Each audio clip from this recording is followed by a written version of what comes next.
If the Cats go 1-11, I'll say on the pod, I said it on the Instagram story, I will jump on Lake Michigan on the last night of publication for the Daily this fall. Click that.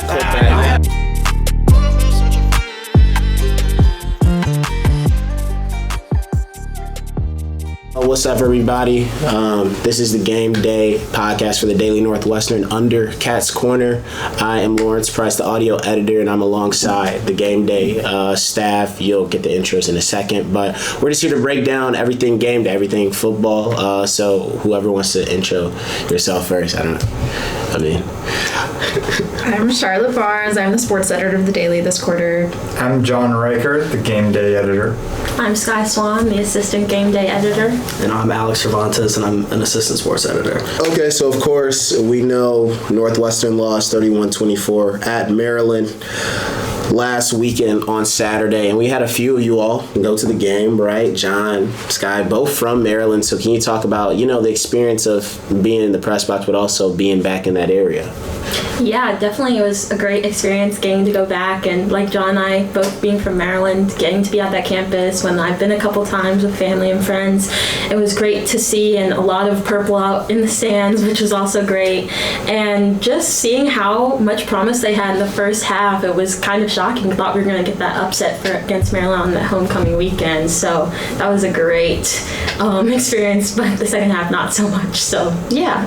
Yeah, a homecoming game for the Terrapins, but also a homecoming game for both of us, kind of getting to go back to our home state, and it was a fun experience overall, like a fun stadium, a well-equipped press box with lots of good food, so got to give a little shout out there, and also fun to see Andrew Golden, one of our previous sports editors and a previous Game Day editor, got to catch up with him and some old friends, and I think it was a more competitive and more exciting game, especially with Brendan Sullivan coming in than a lot of people expected, but obviously didn't go the Cats' way at the very end.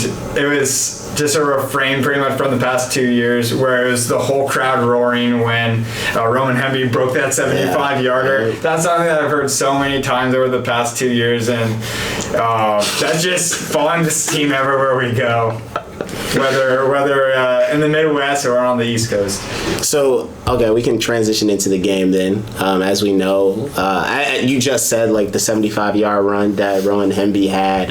What do you think, the positives and negatives were from the game? Anybody can talk about it. I mean, I could say my thoughts. I mean, I just feel like when you talk about big plays, and Coach Fitz has talked about big plays, you give up a big play, and that's the deciding factor in the game. I mean, like you said, Scott, they had a very promising first half, and they just kind of fell apart. Kind of like that. Yeah, for sure. I definitely felt going into halftime, Northwestern had an advantage and seized some moments using the running game with Brendan Sullivan, Evan Hull. But then coming out of the half, the Terrapins, as you could tell by the second half, third quarter, they made adjustments and Northwestern didn't. And it was kind of like Maryland was like, we're just going to put our foot on your necks, and then we're going to just squeeze it even further until you suffocate.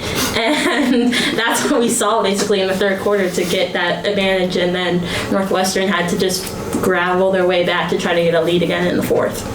Mm-hmm. I think that since it seemed like a lot of people were expecting a blowout, that it kind of had I was somewhat of a positive. I thought Northwestern might have a chance, but I think the consensus was it was not going to be a very competitive game. Maryland's had a great offense this year, but I think the overwhelming, the tenor of the result is negative. It didn't amount to anything. They gave up 31 points to an offense with the backup quarterback in. Fell to 1-6 on the season. You can point to Brendan Sullivan doing well, or Tommy had a great game. Bryce Gallagher was historic as well for this defense, but it's only going to get tougher from here. Maryland has been a great team. They're now bowl eligible. Right. They had a backup quarterback. It doesn't get any easier. You got Ohio State.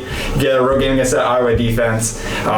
Illinois is looking great this year. This was one that it felt like the Cats had to win with a 10-point lead, and then to give up all those unanswered points and lose that game the way they did, it's a really hard just outcome to swallow for Cats fans, and it should be for the Cats players and coaches.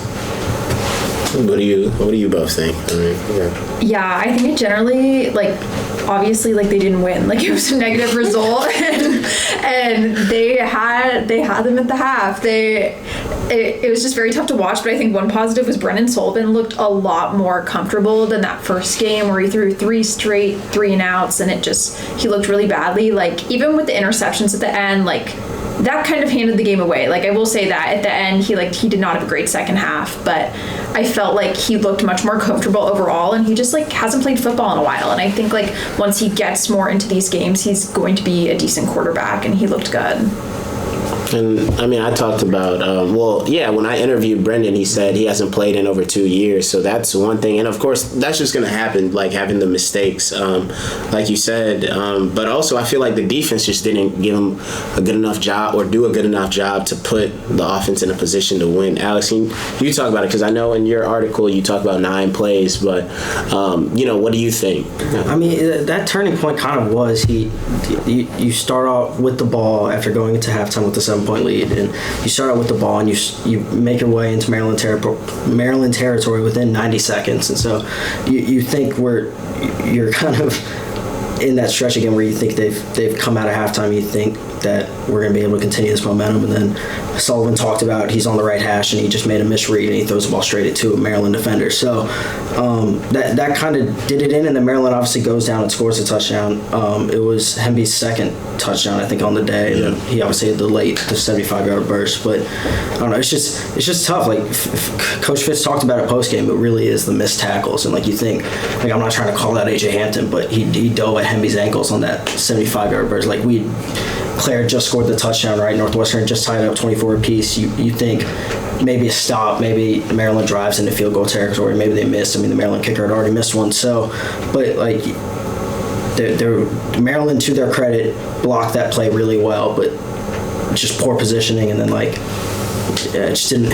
There was an end zone angle that I found on Twitter that did not look any better in terms of where the defense was, but that's what I'll say. Gotcha. And you talked about, we all know wide open or open field tackles are very difficult to make, but they are definitely the game changers. John, you talked about, Tommy's play and Bryce's play. Were there any other people that you felt stood out in the game for, Northwestern, or of course Bryce had just a career day, just tackle wise, but were there any outside of just Tommy and Bryce that you felt had a good Yeah. I would say Evan Hull, for sure. Evan Hull had a really great day because this run game had been doing pretty poorly in previous weeks. They didn't eclipse 80 yards against either Wisconsin or Penn State, and that's what's supposed to be this offense's strength. Not putting all down on Evan. Evan's been great in the passing game as well, and a lot of that does go on the O-line. But when Northwestern was able to control the line of scrimmage and then establish that run game, that made things easier on Sullivan. He could establish himself as a runner. But really, just watching Hull just dice him up, get some big plays, get this offense. That's probably the biggest positive. This offense looked electric at times. I think you don't have any of that without Evan Hull having a big game. And it's been, for a guy who was a 1,000-yard rusher, maybe a little quieter start to the season aside from the Duke game for him. If Northwestern is to win one of these games down the stretch against Big Ten competition, he has to be a huge factor, and he was this game. And Scott, you talked about where you wrote about the run game. Can you talk about, was that a similar aspect you had with Brendan Sullivan and Evan Hull's, the dynamic that they brought to the table?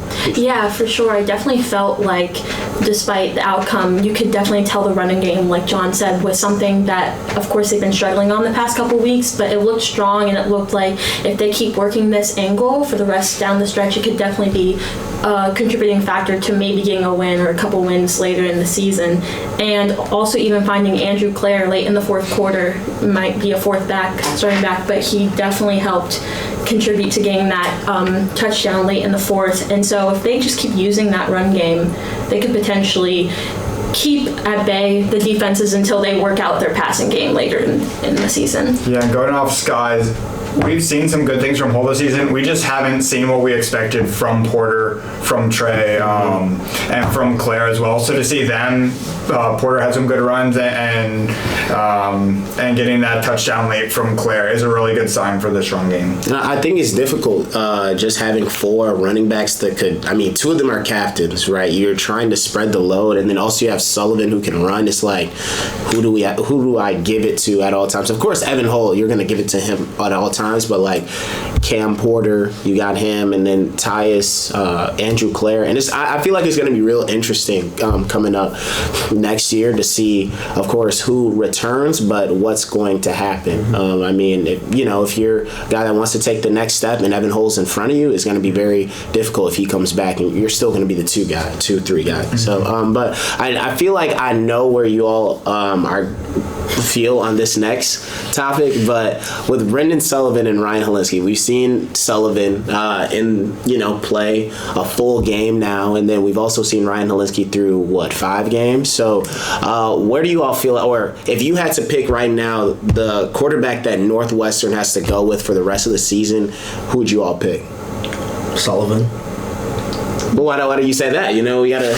There's a level. To a certain degree, Helinski, for better or worse, is kind of a known commodity, and we know his faults, we know his strengths. And Sullivan, there's a little bit more of an intrigue there because he's now only featured in like a game and a half, right? And so he's also a year younger. He redshirted last year.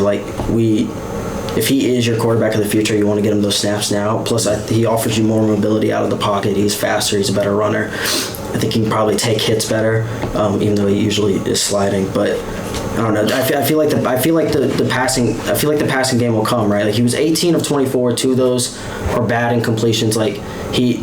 The first one we've already talked about, right. Like, it was a misread. Young quarterbacks are going to have that. The second one, I can kind of give him a pass on that. You're trying to chase the game with 3 minutes left, and you're trying to force a deep ball, right. And the safety read it well. Again, it's something you learn from, but I think it. This offense has looked more successful with him under center, so that's why I think it's him. Gotcha. I feel like, Charlotte, I know where you're going to go as well. Would you agree with Alex? Or yeah. I mean, would everybody agree with Alex? Yeah. Yes. Okay. It's so tough to say, just give him time and he'll get better, but, literally just give him time, and I think that he'll become a better player. Just like you said, having 2 years off football, that's a really long time, and, honestly, Northwestern has nothing to lose at this point. Might as well just let him develop and let the offense develop around him. I think he'll be great the rest of the season. I mean, we even saw between Wisconsin and Maryland, he definitely has grown. He has been more comfortable on the field. So just a matter of time before he gets even more comfortable with the guys on the field and getting confident in those passing. I'm also now thinking that Sullivan is the right move. You saw what he did to that run game. So you didn't think in the beginning, would you say? Well, Helinski was the best quarterback in the Big Ten. True. You can't understate. He had one of the best performances by a Big Ten quarterback all season against Nebraska and Ireland. For him to establish himself that way, and even in the Duke game, he helped the team come back. But it's just, they went from having such great quarterback play to the point where it was below average for a couple of weeks. I think it's really important for. One of the things that derailed last season was it just kept going back and forth between quarterbacks all the way through the last game, all the way through the Purdue, the Illinois. Even they were still. I think there were probably 7 or 8 quarterback changes the whole season. Yeah. I think if I was Pat Fitzgerald making the call, I would say stick with continuity. One, because Sullivan's looked pretty good this week and has improved from his first appearance to his first start. Right. 2, you get to see, as everybody was saying, you get to see what you have for the future. And 3, just so that you're not flipping back and forth and making a constant drama of who's in, who's out.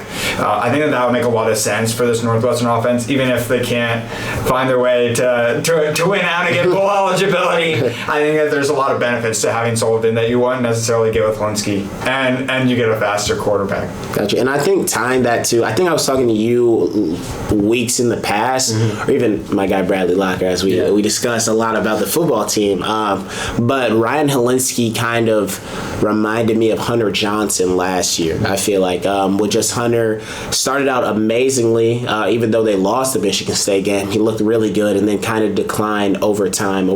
But do you all think that that Fitz is going to go back to Helinski at any point? Or, of course, we have our, like, what we think should happen, but do you think he's going to go back to Helinski now that most likely he's out of concussion protocol and could be ready to go against Iowa?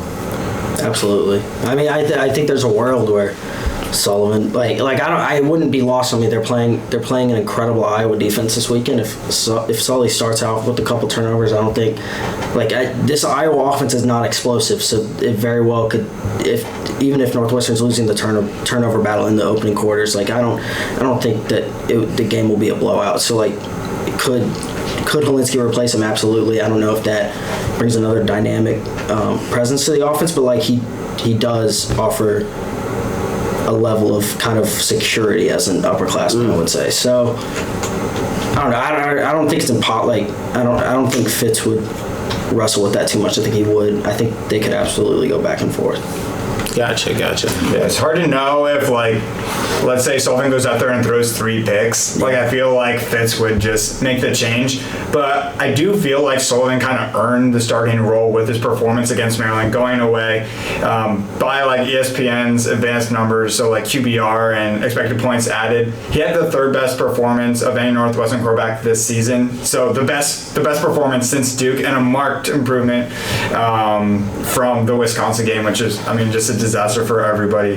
I think he kind of earned it, but then also not only from a passing standpoint showing that progression, but just bringing something that Helinski just doesn't, in being able to be a guy that you can rely on for not only production but big plays. Will Fitz go back? I think it's easy to see that there's a scenario which that happens, but I do feel like there are significant benefits of just having that consistency in terms of who's lining up under center. And I agree with you in the sense that if you bring Helinski back in, it's going to give you already know what he's going to give you, right? Of course, Sullivan's very young, but also Sullivan brought that out-of-pocket presence, or being able to roll out, be more dynamic to where the defense couldn't really understand. Of course, Iowa, Jack Campbell, the linebacker for Iowa, he's going to know. He's going to read that very, very well. Yeah. So that's going to be a tough thing. But, I did want to ask you all as well, just we've been talking about the offense, but do you think, what's been the bigger issue this year? Has it been the offense, Coach Mike Bajakian's offense, or has it been the defense? We've seen the offense and defense go back and forth, but what do you think has been more of the weaker link? Or even a respective room? Has it been the secondary, the linebacker, D-line, O-line, QB, wide receivers? What do you think? Or running back? It could be running back, but I'm gonna go with offense, but quarterback specifically, which I guess we've already talked a lot about that, but it just feels like maybe it's going to be different with Brendan Sullivan now, but Northwestern hasn't been developing quarterbacks for a while. Obviously Peyton Ramsey came in a couple years ago and that was great, and ever since then it kind of felt like things are in turmoil, and I think having a player like Brendan who you develop from, who's been with the program since day one, I think that'll be really helpful. But just Ryan Helinski was a transfer, and then the whole situation last year with having 3 different people play, I feel like there's just been a lot of turmoil around that position. I think that's an issue. And just to add on, Peyton Ramsey came in already kind of seasoned a little bit, just having his experience at Indiana, so he came in already to rock per se. But what do you all think? Would you agree, or? I struggle with it because it really feels like a game by game basis. Okay, a loaded question. No, it is, but cause you can point to Miami, Ohio, the offense didn't execute. Northwestern's offense put up 14 points, but at the same time, you give up that whatever it was, 66-yard rush late in the game, maybe on Smith, and they kick a field goal to win the game, right? But then Penn State, the defense forces 5 turnovers, comes up critical. Helinski throws the ball what felt like a million times because of the rain, because Penn State did a good job bottling up Northwestern's run attack. So, but then that can't really be on the defense, right? That was the best performance of the season. Then you go to Wisconsin and Braylon Allen, a running back, has a passing touchdown. Yeah, Braylon Allen. Yeah, he has a passing touchdown. Yeah. So like it truly feels like a game by game basis, right? And so I don't. They've both been poor, right? But I don't know if I can like pit one blame, like pick one to blame more than the other. Like it's just they both struggled at different points on both sides of the ball. Yeah. I would say I give kind of a nuanced answer to this. I think the offense is more to blame this year because you see, go back to 2019, they had one of the best defenses in the Big Ten, one of the best in college football. They went 3-9 just because the offense was so bad. But I think that the defense, so I do think that if the offense was doing great, I feel like that does more to win games. However, I feel like the defense has collapsed these last 2 years under Jim O'Neill, the new defensive coordinator, and seeing a bunch of those guys go play other places. That's a bigger existential crisis to Northwestern's like long-term football sustainability, because this is a team with defensive tradition. Seeing all those broken tackles, seeing all those big plays. I know secondary's dealt with some injuries. That's been kind of rough. But going to recruiting, just kind of everywhere you look with this defense, 2019 was a miserable team to watch. But at least it had a defense. Up arrow for sure. We don't have an offense. We don't have a defense. And the special teams has been the second worst in the Big Ten. Like the kicking, the field goal. There's just nowhere on this team that you can place confidence. I think if the quarterback play was stellar, I think Northwestern would be in the middle of Big Ten contention for a bowl. Maybe for the Big Ten West is not a great year for the Big Ten West.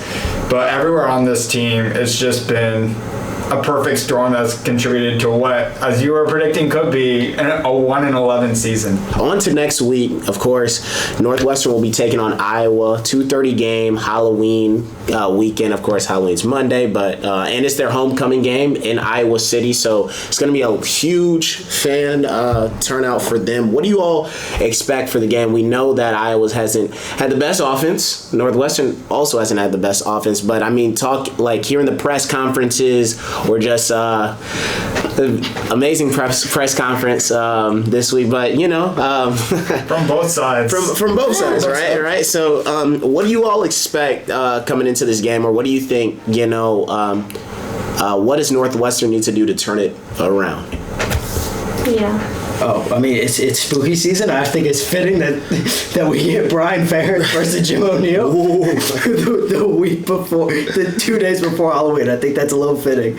But no, I mean, this game, I guess, the article's going to be out by this time. So, like, my article's kind of on, like, this, the trying to encapsulate, like, the Sickos energy, taking some inspiration from the Sickos committee. Like, this game is supposed to have I think last time I checked, it was like a 31.5 over-under line right now, which according to one Twitter user is one of the lowest in college football history. Yeah. I think that kind of encapsulates it, you know? Like, you got a roller coaster of an offense in terms of Northwestern. You don't really know what you're going to get, especially if, like, we can't guarantee that Evan Hull's going to get a ton of touches, right? And that's kind of how this offense goes. And then you've got a stellar Iowa defense, but Spencer Petras is still under center. Spencer Petras is still Spencer Petras. He's still there, you know. He has 2 touchdowns, 5 interceptions. Their 2 leading wide receivers. Their 2 leading receiver options are tight ends. So, like, I don't know. I don't know if you're showing me the matinee showings on Saturday. I don't know if I picked this one, but it's going to be a game. A football game will happen Saturday for sure. I mean, it is kind of like tight end U almost. It is you tight know, end U, you know, that's George fair. Kittle coming through. It's fair. No offense, but That's a fair point. But what about you, Sky? We'll just. I mean, the past 2 homecoming games, Northwestern has been at odds, so hopefully we can get upset. I think maybe we might be able to, especially because Northwestern's offense did show a lot of promise in that first half of Maryland. Mm-hmm. So I feel like if they go with the start of Sullivan, which I'm pretty confident Fitz will do, potentially we could get that running game and just hold the score and stall until the end.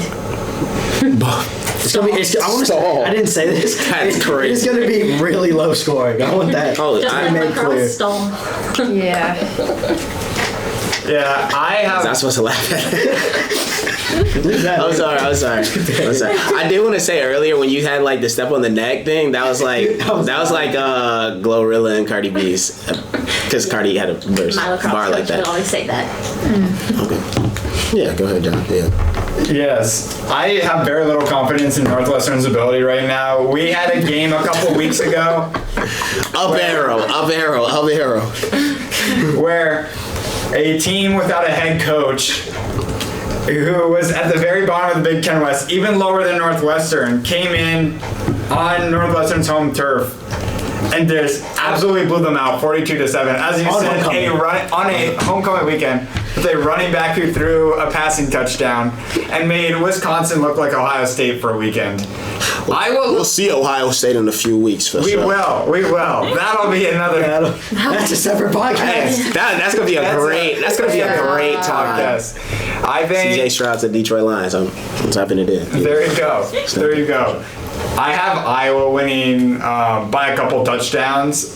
Couple? What do you mean? What? 2. Okay. It's A like couple by could be a 14 couple. A couple could be a couple or By a a large amount. 14-point margin, because Northwestern did have a pretty strong showing on the road. I just have a little bit of doubt. I think well-founded doubt that Northwestern can continue these strong performances 2 weeks in a row on the road. Especially, I mean, the quarterback situation is in flux. The secondary, there's some guys going in and out. You have a guy in Josh Preeb who's out for the season now on the O-line. That's a big loss. I saw that. Yeah. The kicker, the punter, both of those have been kind of going back and forth. Iowa has good defensive tradition. I think it's going to be hard for Northwestern to get like above 10 points. I have them right at 10 points. But also it's going to be very hard for Iowa to score even against a very suspect defense of Northwestern. They haven't scored more than 14 points in the past three games, right? So and they're like last in scoring, scoring offense, but top 5 scoring defense. So I don't know. Yeah, I do think. I mean, you were saying I could see a pick six. I could see a fumble to the crib, but that's. I was scoring a defensive touchdown. I would lock that in. Lock it in? I will lock that in. I was going to score a defensive touchdown Saturday. Okay. What do you think, Charlotte? I have Northwestern winning 17-10, which honestly, it could be more like 10-3, like if Northwestern wins, or that could be the Iowa score. I don't know. Obviously, they have a really bad offense, and we have a not so great defense. So I guess we'll see. I don't know. I'm not one of the people writing stories about the upcoming game this week, so like haven't given it too much thought before we head to Iowa on Saturday. But yeah, I think this could be a game Northwestern pulls an upset. Gotcha. I mean, well, one, Iowa. Would you ever believe that these are the last 2 Big Ten West champs squaring off? You know, but I mean, Iowa lost 54-10 against Ohio State. I'm pretty sure their biggest loss in the last 2 decades. But of course, Ohio State's not Northwestern. I really think it could go back and forth. I think I'm going to take Iowa winning 14-10, 17-10. I don't know if they're going to get to those points. I could really see a 17-9, 13, not like a very, very low scoring game, because I mean, Jack Campbell on the defense, when you got a guy like him in the middle of your defense, leads the Big Ten in tackles. I mean, Bryce Gallagher's right behind him at number 2, but I mean, it's clear that the Iowa defense is like very secure all around, right? So, but I mean, it only takes one big play to change the game. But we'll see. Luckily, this is not a night game, because if it was a night game, I'm taking Iowa by at least 15. Respectfully, though. For what it's worth, I think Northwestern is winning 16-11, and there's going to be like a defensive touchdown, and I was going to have a safety. I was going to ask, how in the world did you get to 11? But okay. We don't need to break that down, but 16-11 is my score for That's crazy. That's for the Patreon version. That is just a deeply uncomfortable college football 16 score. to I'm not 11. okay with that. Do I need to break it down? No, Actually, break it down. Let's do it. Break it down. Bring it down. Okay, so Iowa, how they get to 11? They're going to score Because I just think this game is just going to be all over the place. I think it's just a fraud game. I just think it's going to be so chaotic. I'm just leaning into it. I was going to score a field goal. Okay. They're going to score a defensive touchdown. That's where they get to 9. Mm-hmm. That field goal, that extra point is going to get blocked. Okay. And Northwestern's going to return that. Do you know who's going to block it? I just want to know. What? Who's going to block the field goal? I don't know. Maybe A.J. Hampton if he lines up off sides again. Okay. Right? Okay. So A.J. Hampton blocks it, right? And someone else returns it. Okay. So... all the way. Yeah. That's how Northwestern gets to 16. Okay. Because Evan Hull will score a touchdown, and Brendan Sullivan on a QB keeper will score a touchdown. That makes sense. I can see it. And I will have a safety because Northwestern will get pinned deep on a punt and go like -4 yards on 2 rushes, and then try to throw the ball on 3rd and 12, and it won't work. Hey, you're better than me in putting this. That was a very deep, thought out plan. Do you all have any more thoughts before we wrap things up? You know what I mean? I'm excited for the wave. Okay. That's gonna be a fun experience. That's gonna be really fun. Yeah, talking to Adam Stage, the kicker today, that was one thing that he was excited about as a player. That was the first thing he said was that tradition. Looking forward to that. I think everybody in that stadium is, because the football game's not going to be much to cheer about, I don't think, for both either teams. side. Yeah, both teams. I agree. For both teams. But Northwestern's winning on U.S. soil, so I think that's a plus. Well, It's gonna happen. You all heard me earlier. I feel as though there's a good chance that Northwestern goes 1-11 in this season. And if they don't beat Iowa, they're not beating Ohio State. Disagree. No, I'm kidding. That was a crazy topic take. for another week. That They're was not. crazy. They're not beating Ohio State. They're not beating what? They got Minnesota afterwards. Minnesota. That running back room in Minnesota is very good. Purdue, possibly. I think Purdue. That's a possible. reasonable. That's reasonable. And then Illinois. Illinois is looking very good. It's senior day. Oh yeah. I don't know if that means anything, but it should. I mean, homecoming didn't mean anything, so Yeah. So, yeah. I would have to agree with Lawrence. I think they might go 1-11. I've been saying this since the Miami, Ohio game. Like, yes, I've had occasional moments of hope, as I do have this week. But I have said this since the Miami, Ohio game. Even that Southern Illinois game, that was very... Yeah. See, I was joking when I first said 1-11 after Nebraska, because I was just thinking, I don't think they're gonna actually do it. But when you lose some very questionable games, it really gets like that. Sticky it gets. Ooh. But hey, that was looking okay. So but yeah, I mean, Northwestern and Iowa square off this Saturday. Hope you all tune in to not only the game but also our coverage as John, Charlotte, and Alex are going to the game. But yeah, I think we can really wrap it up. Anybody have any further thoughts or anything like that? If the Cats go 1-11, I'll say on the pod, I said it on the Instagram story, I will jump on Lake Michigan on the last night of publication for the Daily this fall. Clip that. I have the screenshot from the Instagram post. And November 19th, I'm pretty sure. We will have I will have the video on Twitter. I have faith in Northwestern. I don't know why. And just because we're on a Big team, Ten West, all kinds of things happen. just because we're on a team does not mean we are jumping in as a team. I'm not joining you. I'll be recording. I will need a cleanse from this team if it comes to that. Is that cleanse hypothermia? Oh God! Is that cleanse hypothermia Lake Michigan? Polar bear flinch. If hypothermia is the worst that this team gives me, then I'll be getting off lucky. Clip that. Hey, clip that. That's a great way. Great way to end the pod. Thank you all for watching. We'll be back pretty soon for the next episode. But thank you. That's it from us. Have a great rest of your night. Peace. Rawr.